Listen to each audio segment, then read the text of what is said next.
El estudio de los videos anteriores nos permitió establecer que el hombre es al mismo tiempo materia y conciencia. Pero el hombre no es solo un ser consciente, sino también una criatura viva. Entonces, ¿qué es la vida? ¿Es una ley, un principio, un estado, una condición? Como tú sabes, esta pregunta resume en sí misma todo el misterio que encierra nuestra presencia en la Tierra.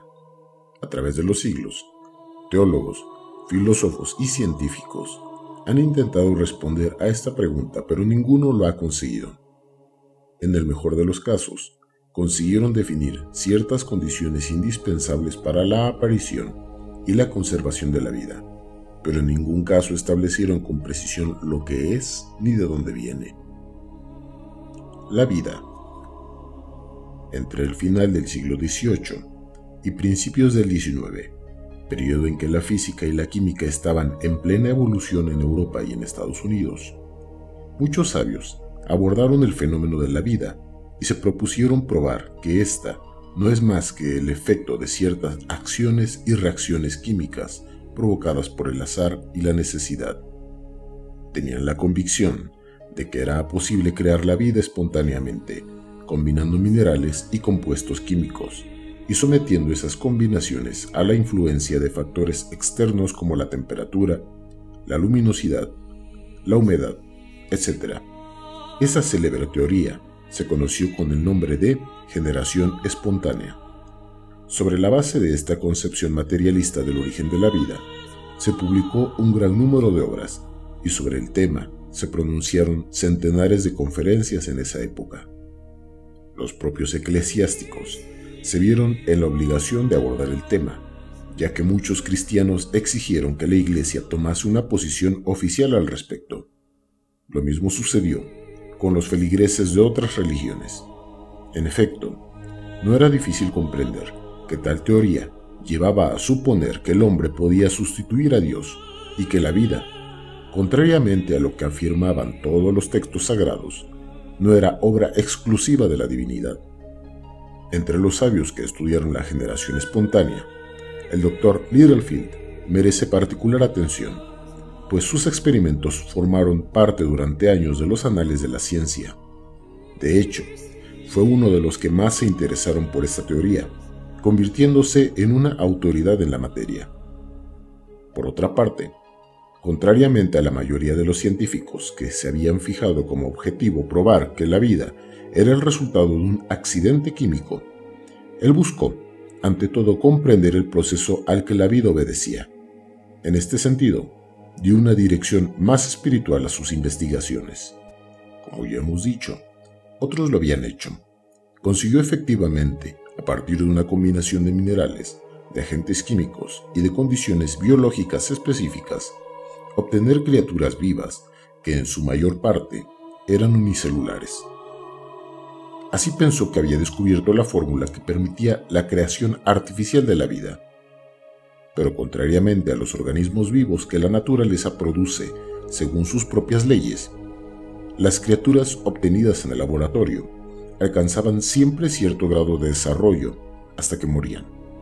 La mayor parte de los sabios persistió en sus experimentos, ya que estaban convencidos de que la muerte de sus criaturas era el resultado de un error de manipulación o de la ausencia de algún elemento mineral o químico indispensable.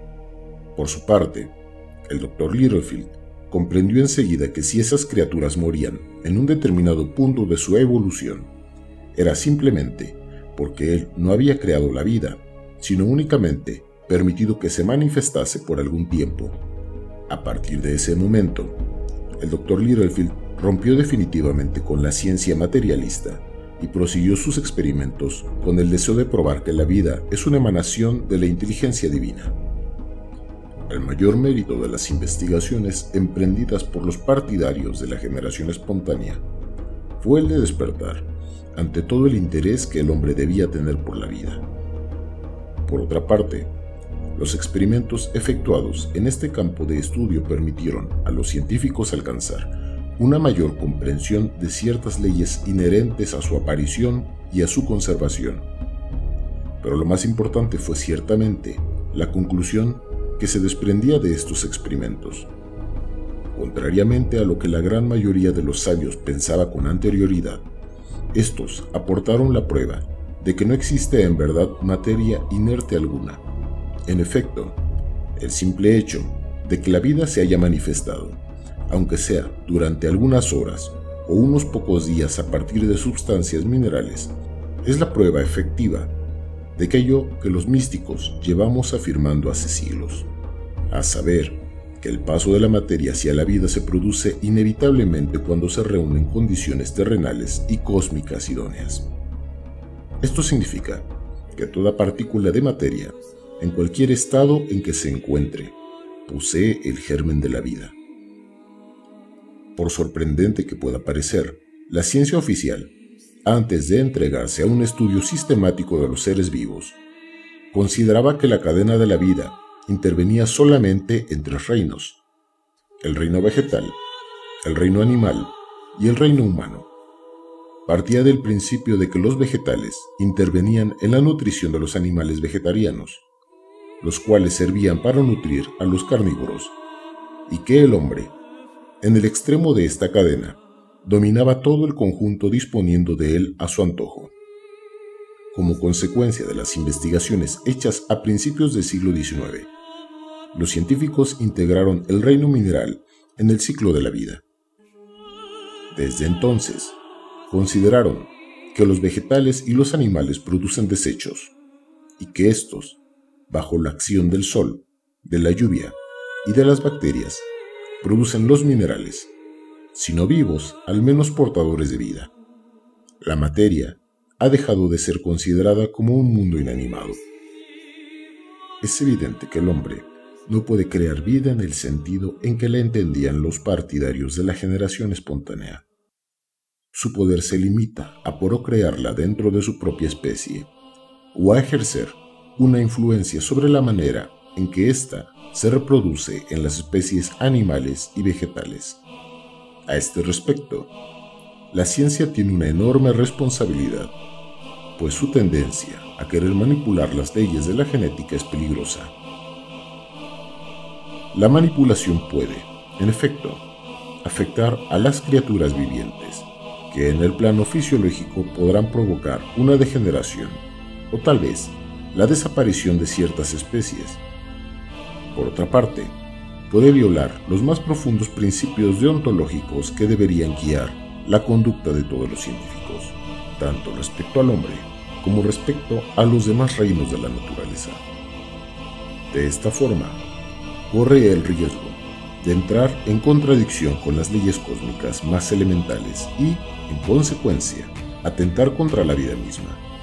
Agreguemos a esto que aquellos que defienden ciegamente las manipulaciones genéticas son en su mayor parte materialistas radicales que juegan a ser aprendices de brujo, con principios que no les corresponden.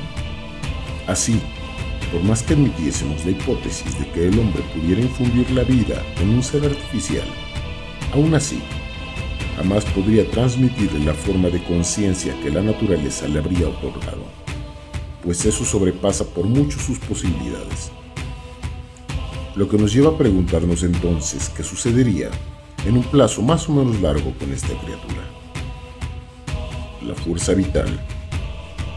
Desde un punto de vista místico, la vida, tal como se manifiesta en la Tierra, es una expresión de una energía cósmica a la que nuestra tradición le atribuye el nombre de fuerza vital, cuyo origen estudiaremos más adelante y que existe en estado latente en todo el universo. Siempre está dispuesta a manifestarse, pero lo hace únicamente bajo el influjo de decretos cósmicos, en ningún caso para satisfacer los caprichos del hombre. Por otra parte, tampoco actúa ciegamente. Cuando toma la forma de un ser vivo, por primitivo que éste sea, lo hace para obrar en favor de la evolución universal y contribuir así a la expansión de la inteligencia cósmica. El hombre puede, en efecto, aliarse a la fuerza vital y contribuir a su manifestación, ya sea dentro de su propia especie o en los reinos animal y vegetal, pero no puede disponer de ello a su antojo, y mucho menos crearla artificialmente, Tal creencia revelaría un orgullo desmesurado por su parte al colocarse en el lugar del árbitro de la vida, de la cual él mismo no es sino una expresión más. Además, esto le llevaría a comportarse como si en la creación se situase en la misma categoría que Dios.